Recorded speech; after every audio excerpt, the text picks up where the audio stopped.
Bonjour et merci de nous rejoindre pour ce journal. Le espoir pour le centre médical de la Croix-Rouge à Bobo-Dioulasso.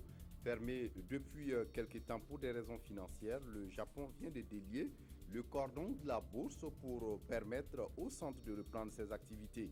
Un soulagement certainement pour les populations bénéficiaires. Et puis, Cassena d'Afrique de l'Ouest, unissez-vous. C'est le moins qu'on puisse dire avec ces rencontres Cassena entre ceux du Burkina et du Ghana.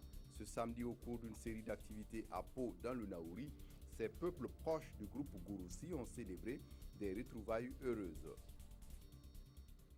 Le Japon appuie la Croix-Rouge du Burkina, section de Bobo-Dioulasso pour la réhabilitation de son centre médical. Pour des raisons financières, le centre avait fermé ses portes il y a quelque temps. L'aide du Japon redonne espoir pour les usagers du centre et les populations installées dans la zone d'influence. Zalissa Sanfo. Voici qui va faire renaître le centre médical de la Croix-Rouge de Bobo-Dioulasso de ses cendres. Créé en 1985, le centre a refermé ses portes en 2000 pour des raisons économiques. Et grâce à ces 46 millions du Japon, les patients pourront s'y rendre à nouveau. Le don va permettre de résoudre pas mal de problèmes parce que tous les groupes vulnérables qui ne pouvaient accéder aux dispensaires vont revenir. Ça, c'est de 1. Les populations environnantes qui ne pouvaient pas aller jusqu'à Boloma-Côté, ont leur dispensaire à côté, ces populations vont revenir. Le centre de la Croix-Rouge de Bobo-Dioulasso est le 5e centre sanitaire à bénéficier de l'appui du Japon pour sa réhabilitation ou reconstruction. Et si le pays du soleil levant a fait le choix de la santé comme un axe important de sa coopération, ce n'est pas fortuit. Le Japon considère que fournir de meilleurs services de santé et assurer un accès plus facile de services de santé de base contribue fortement au renforcement de la résiliation de la population vulnérable. Les 46 millions octroyés ici serviront à la réhabilitation du dispensaire, du laboratoire, ainsi qu'à la construction d'un dépôt pharmaceutique, puis à l'acquisition d'équipements médicaux techniques. À Boussé, dans le Kourouéogo, une association locale mène la sensibilisation pour l'adoption des méthodes contraceptives. Elle a organisé des journées promotionnelles sur la planification familiale pour exposer les différentes méthodes disponibles et à portée des mains des populations. Aruna Mari. Espacer les naissances. C'est le message de cette journée de santé communautaire de Kourouégo organisée par l'Association pour la promotion et le développement paysan corlien APDPK. Placé sous le thème planification familiale égale famille épanouie, l'événement se veut une tribune pour prêcher le changement de comportement en matière de santé de la reproduction. Si vous avez toujours des femmes qui font des enfants, avec la pauvreté d'aujourd'hui, ils n'ont pas de moyens pour assurer leur éducation et ça pose problème. Si les Burkinabés aujourd'hui acceptent la planification familiale et quand on les pratique à 100%, on va voir que notre pays va se développer rapidement avec le peu de ressources que nous avons. Selon les services de santé, les indicateurs en matière de planning familial dans cette province sont en baisse. Pour convaincre la population sur le bien fondé des méthodes contraceptives, prestations de troupes et plantation de ces méthodes sont mises à contribution. Nous pensons que si les populations du Kourouégo acceptent la planification familiale, nous allons avoir des familles épanouies où il n'y aura pas de problèmes de santé, des problèmes économiques. Au cours de cette journée, des partenaires de la PDPK ont reçu des attestations de reconnaissance pour leur soutien. Les agents de santé, eux, ont invité la population à prendre attache avec les centres de santé pour plus de détails sur le planning familial afin de choisir en toute discrétion leur méthode pour espacer les naissances. Et puis après l'adoption d'un plan d'action 2016-2018 pour la promotion de l'éducation inclusive au Burkina, le secrétariat permanent du Conseil national pour la protection des personnes handicapées lance un plaidoyer pour l'éducation inclusive. Il s'agit d'aider à la prise en charge des élèves handicapés ou des enfants socialement en difficulté et mis en marge de l'éducation classique. Kadi Sanogo. Au Burkina Faso, les personnes vivant avec un handicap ne sont pas toujours prises en compte dans le système éducatif. Selon les statistiques, seulement 12,7% ont fréquenté l'école formelle. Des données qui traduisent les difficultés qu'éprouvent ces personnes à jouir pleinement de ce droit. Ces plaidoyers sur l'éducation inclusive, qui regroupe les acteurs intervenant dans le domaine de l'éducation, entrent dans le cadre des droits sociaux de ces personnes. Il vise à créer des conditions favorables à l'inclusion effective de cette frange de la population. L'éducation permet à la personne de se réaliser, de vivre dignement et d'avoir accès à l'information et à l'emploi plus tard. Et donc, il y a des dispositions qui ont été prises. Il y a des efforts consentis par les pouvoirs publics. Mais en dépit de tous ces efforts, nous constatons que l'éducation inclusive tarde à prendre ses marques au niveau du Burkina Faso à cause de nombreuses difficultés que nous constatons ça et là. Il y a l'inaccessibilité physique aux salles de classe, l'inaccessibilité géographique. Il y a aussi un manque de spécialistes en matière d'éducation inclusive.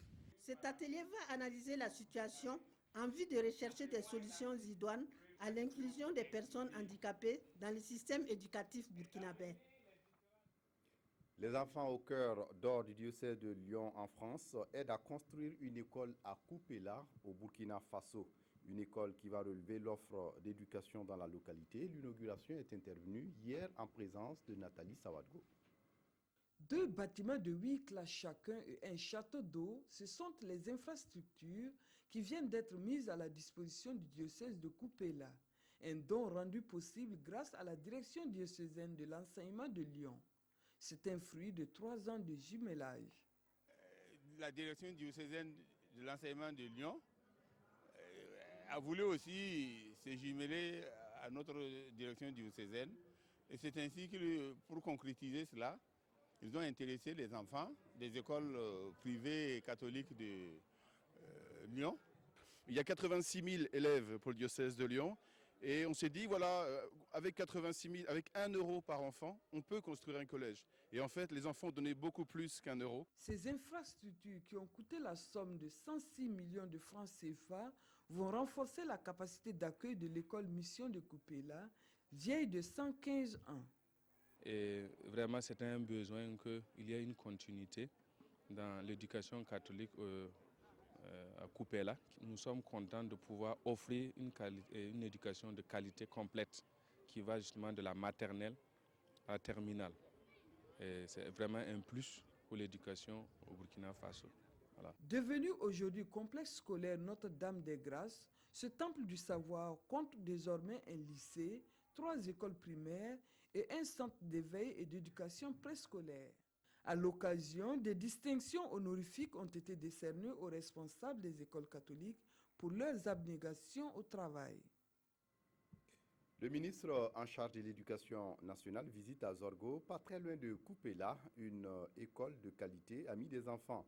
C'est un modèle d'école qui respecte l'identité des enfants et favorise un meilleur apprentissage basé sur le vécu des enfants. Plus de détails avec Zalissa Sanfo. Le ministre de l'Éducation nationale et de l'alphabétisation s'imprègne ici des réalités d'une école ECAME, école de qualité, amie des enfants.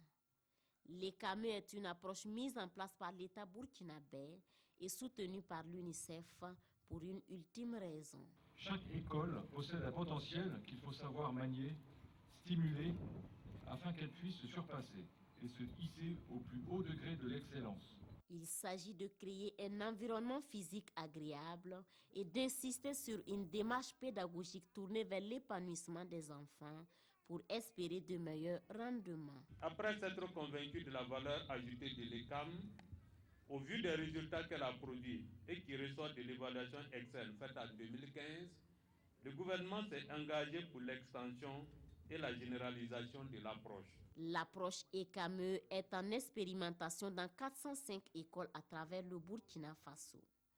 Et pour encore plus de résultats, ceux qui s'illustrent dans le respect des prescriptions de l'approche ont été ici récompensés. Leur exemple devrait servir de modèle aux autres écoles ECAME.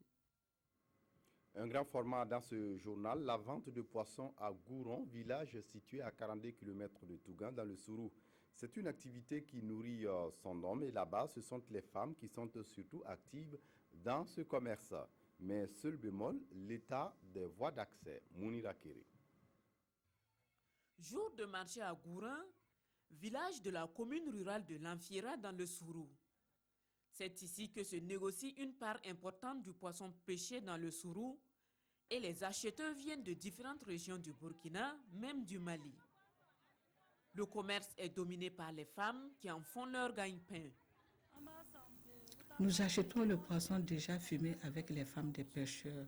Nous le revendons ensuite au marché pour un peu de bénéfice.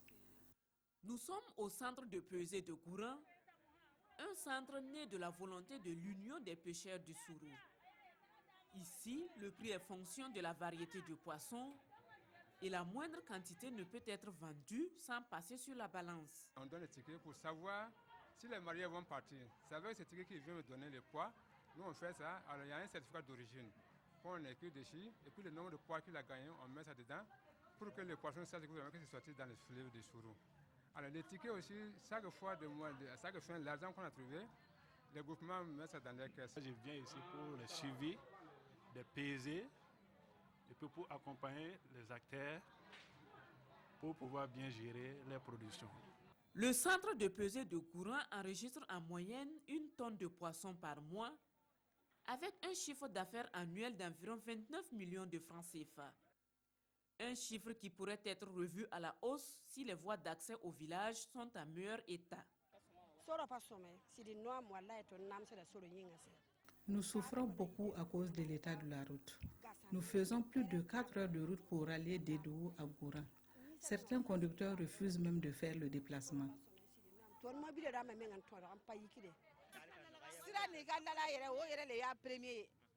Notre première doléance est le bitumage de la route. Nous démarrons à 13h à Tougan pour arriver à 16h à Gouron. 4 heures de temps pour 42 km. Tout le Sourou est économiquement asphyxié du fait de l'état de dégradation très avancé des routes. Et à l'instar des acteurs de la filière poisson, c'est toute la population qui attend le bitume pour tirer le meilleur parti des potentialités de développement de la province du Sourou. Puisque la route du développement passe par le développement de la route. En culture, grande retrouvaille entre les Kassénans du Burkina et ceux du Ghana. Ce samedi 19 décembre à Pau, dans le Naouri, ces peuples proches du groupe Ogoroussi se sont donné rendez-vous pour des moments de partage et de rémémoration. Plusieurs activités au programme, dont une conférence sur la succession du pouvoir en pays Kasséna, des jeux de société et des prestations d'artistes. Le point avec Maxime Zango. Agressions diverses, influences persistantes, menaces de disparition, la culture Kasséna, à l'instar de bien d'autres, est à la croisée des chemins. L'idée est venue des jeunes de Pau qui ont estimé qu'ils ont devant eux un vide et qu'il faut le combler par leur culture. L'objectif, c'est comme son nom l'indique, c'est la sauvegarde de la culture Kasséna. Pour cette deuxième édition de la journée culturelle Kasséna, la ville de Pau a accueilli du beau monde. Issus de toutes les régions du pays, les ressortissants n'ont pas marchandé leur participation. À cela, il faut ajouter des invités de marque venus du Ghana voisin. Depuis le 18 dernier, nous avons commencé ces activités avec des compétitions de tir à l'arc, compétitions de chansons traditionnelles, du Tchara, de Waré-Jean Waré, et également des jeux de damier, des jeux de cartes et de la lutte traditionnelle. Ce matin, il y a eu la course cycliste dénommée la pédale de l'intégration. Au nombre des activités également, et non des moindres, une conférence publique sur la succession du pouvoir en pays Kasséna. Une conférence donnée par un enseignant de l'université de Ouagadougou. Les fondements du pouvoir, les péripéties qui entourent la succession, les variantes en fonction des localités, autant de facettes qui ont édifié de bout en bout la population. Et puis l'Union fraternelle des croyants de Dori vient de lancer un nouveau programme pour contribuer à l'amélioration des conditions de vie des populations et au renforcement du vivre ensemble dans les provinces du Séno et du Yaga. Le programme va durer 3 ans. Son mode opératoire avec Seydouzon sur place à Dori. Contribution à l'amélioration durable des conditions de vie et au renforcement du vivre ensemble dans les provinces du Séno et du Yaga, c'est l'intitulé du nouveau programme que vient de décrocher l'UFC, l'Union fraternelle des croyants de Dori. Ce programme vise globalement à organiser les populations du Sahel, indistinctement de leur religion, en vue d'améliorer leurs devenus socio-économiques autour des potentiels hydrauliques et des terres dans un contexte de tolérance mutuelle et de culture de paix.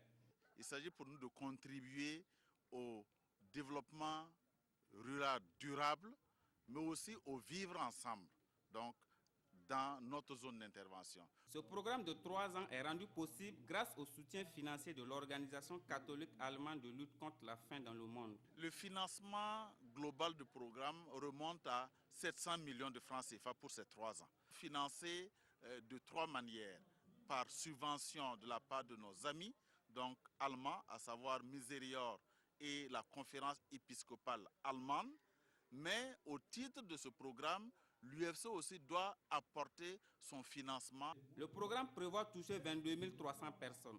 Sa mise en œuvre selon ses responsables va contribuer d'une part à améliorer considérablement les conditions d'existence des populations du Sahel et d'autre part à renforcer le vivre ensemble dans la région. On referme ce journal avec les étudiants en communication et journalisme de l'Université de Ouagadougou. Ils viennent d'achever cette semaine à Ouagadougou des activités de 72 heures. Une occasion saisie pour interpeller les jeunes sur les dangers auxquels ils s'exposent en matière de protection des données personnelles. Jérémy Ouedraogo, Ismaël Diloma Sirima. Des formations sur les questions de la protection des données personnelles, la création et l'animation des blogs, de même que des conférences-débats, sont autant d'activités au programme des 72 heures du communicateur cette année. Occasion pour les étudiants en communication et journalisme de l'Université de Ouagadougou de se former pour l'utilisation rationnelle de l'Internet. Ces 72 heures, c'est un cadre de formation, un cadre de réflexion, un cadre de communion donc des étudiants du département de communication et journalisme de l'Université de Ouagadougou. Il n'y a pas que les étudiants de ce département, il y a l'ensemble des différents instituts et grandes écoles donc, qui interviennent dans le même domaine que nous. Axé principalement sur la connaissance des impacts des technologies de l'information et de la communication, ces 72 heures du communicateur se veulent être un cadre de sensibilisation de la jeunesse. Les thèmes nous interpellent du moment que la Commission de l'informatique et des libertés est la structure en charge de la protection des données à caractère personnel au Burkina Faso. Donc nous sommes chargés de protéger les données personnelles de tous les citoyens et en particulier de la jeunesse aujourd'hui qui est le fer de lance de la nation. Des activités sportives ainsi qu'une soirée de partage et d'échange avec les aînés sont aussi au programme des 72 heures du communicateur. C'est tout pour ce journal. Merci de votre attention. Très bonne suite de programmes sur la RTB. Au revoir.